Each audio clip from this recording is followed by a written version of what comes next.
CSIR നെറ്റിൻ്റെ preparation സ്ട്രാറ്റജിനെ പറ്റി പറയുകയാണെങ്കിൽ ഞാൻ ഉപയോഗിക്കുന്ന സ്ട്രാറ്റജി, ഞാൻ CSIR പ്രിപ്പയർ ചെയ്ത് ഉപയോഗിക്കുന്ന സ്ട്രാറ്റജി എന്താണെന്ന് വെച്ചാൽ, നമ്മളൊരു ടോപ്പിക്ക് പഠിക്കും. ആ ടോപ്പിക്ക് പഠിച്ചതിന് ശേഷം ആ പെർട്ടിക്കുലർ ടോപ്പിക്ക്, ഇപ്പോൾ ഞാൻ പഠിക്കുന്ന ക്ലാസിക്കൽ മെക്കാനിക്സിലെ ലഗരാഞ്ചനാണെന്ന് വിചാരിക്കാം. അപ്പോൾ ആ പെർട്ടിക്കുലർ ടോപ്പിക്കിൽ ഞാൻ എന്ത് ചെയ്യും, 2010 അല്ലെങ്കിൽ 10 കൊല്ലത്തേക്കുള്ള PYQs എടുത്തിട്ട് ആ പെർട്ടിക്കുലർ ടോപ്പിക്ക് പഠിച്ചതിന് ശേഷം ഞാൻ എന്ത് ചെയ്യും, ആ PYQ ചെയ്ത് നോക്കും. ചെയ്ത് നോക്കുമ്പോൾ എനിക്ക് മനസ്സിലാവും എൻ്റെ ഈ ടോപ്പിക്കിലെ അണ്ടർസ്റ്റാൻഡിങ് എങ്ങനെയാണുള്ളത്.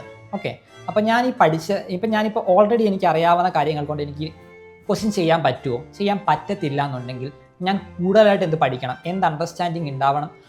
അങ്ങനെ ഒരു ടോപ്പിക്ക് പഠിക്കുക, അതിൻ്റെ PYQs ചെയ്യുക. അങ്ങനെ നമ്മൾ സിസ്റ്റമാറ്റിക് ആയിട്ട് പോകുമ്പോൾ നമുക്ക് എന്ത് സംഭവിക്കും, ആ ടോപ്പിക്കിൽ നമ്മളിപ്പോൾ കാണാത്തൊരു പുതിയ ക്വസ്റ്റ്യൻ കിട്ടി. ആ ക്വസ്റ്റ്യൻ പുതിയതാണെങ്കിൽ പോലും നമ്മൾ ഓൾറെഡി ഇതിൽ കുറേ ക്വസ്റ്റ്യൻ ചെയ്തതുകൊണ്ട് നമുക്കൊരു അണ്ടർസ്റ്റാൻഡിങ് ഉണ്ട്, എന്തൊക്കെ കാര്യങ്ങളാണ് അതിനെപ്പറ്റി നമ്മൾ അറിഞ്ഞിരിക്കേണ്ടത്, ഏതൊക്കെ രീതിയിൽ ക്വസ്റ്റ്യൻസ് വരാം എന്നുള്ളൊരു അണ്ടർസ്റ്റാൻഡിങ് ഉണ്ട്. അപ്പോൾ നമ്മളൊരു പുതിയ ക്വസ്റ്റ്യൻ ആണെങ്കിൽ നമ്മൾ കാണുന്നെങ്കിൽ പോലും നമ്മൾ ഇങ്ങനെ ചെയ്തതുകൊണ്ട് നമുക്ക് എന്തൊരു ഉപകാരം ഉണ്ടാവും, നമ്മൾ ആ പുതിയ ക്വസ്റ്റ്യൻ വരുമ്പോൾ നമുക്ക് എന്ത് ചെയ്യും, ഒരു തിങ്കിങ് പാറ്റേൺ നമുക്ക് ഓൾറെഡി ഉണ്ടായിട്ടുണ്ടാവും. അപ്പോൾ നമ്മൾ എന്ത് ചെയ്യും, ആ പാറ്റേൺ യൂസ് ചെയ്തിട്ട് ആ ക്വസ്റ്റ്യൻ നമുക്ക് എന്ത് ചെയ്യാൻ പറ്റും, കുറച്ചും കൂടെ എളുപ്പത്തിൽ സോൾവ് ചെയ്യാൻ പറ്റും. ആൻഡ് ഈ സ്ട്രാറ്റജി ഓരോരുത്തർക്കും ഓരോ രീതിയിലായിരിക്കും വർക്ക് ചെയ്യുക.